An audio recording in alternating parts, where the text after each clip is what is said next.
আপনি যেটা আল্লাহর ঘরে দিচ্ছেন সেটাই আপনার সঙ্গী হবে, যেটা আপনি আল্লাহর পথে ব্যয় করতেছেন সেটাই আপনার সঙ্গী হবে, যেটা আপনি কল্যাণকর কাজে ব্যয় করতেছেন সেটাই আপনার সঙ্গী হবে, অন্য কোনো কিছুই আপনার সঙ্গী হবে না। কেন হবে না?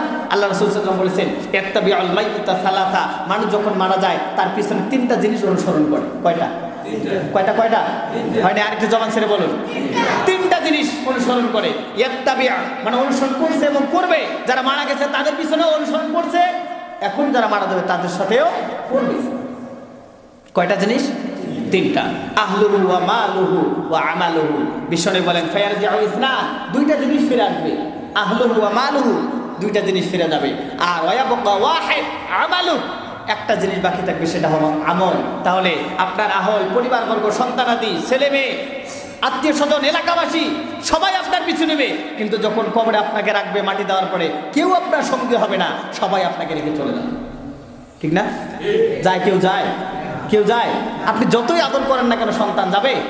ডাকলে যাবে? ভয়ে যাবে। এরপর আপনার সমুদয় সম্পত্তি, ব্যাংক ব্যালেন্স, টাকা পয়সা, বাড়ি গাড়ি সব আপনার সঙ্গী হবে। কিন্তু বিশ্বনবী বলছেন ফায়ারজিউ ইসনান, দুইটা জিনিস, এই দুইটা জিনিস ফিরে আসবে। পরিবারবর্গ, আত্মীয় স্বজন সবাই রেখে চলে আসবে, আপনার সমুদয় সম্পত্তি ফিরে আসবে। কি যাবে? ওয়ায়াবকা ওয়াহিদ আমালু, শুধুমাত্র আমল যে আছে, আপনার ভালো আমল এবং খারাপ আমল, এটাই আপনার সঙ্গী হবে। তাহলে আপনি যতটুকু আল্লাহর পথে খরচ করছেন এটাই আপনার সঙ্গী হবে। আপনি যে নামাজ আদায় করছেন এটাই আপনার সঙ্গী হবে।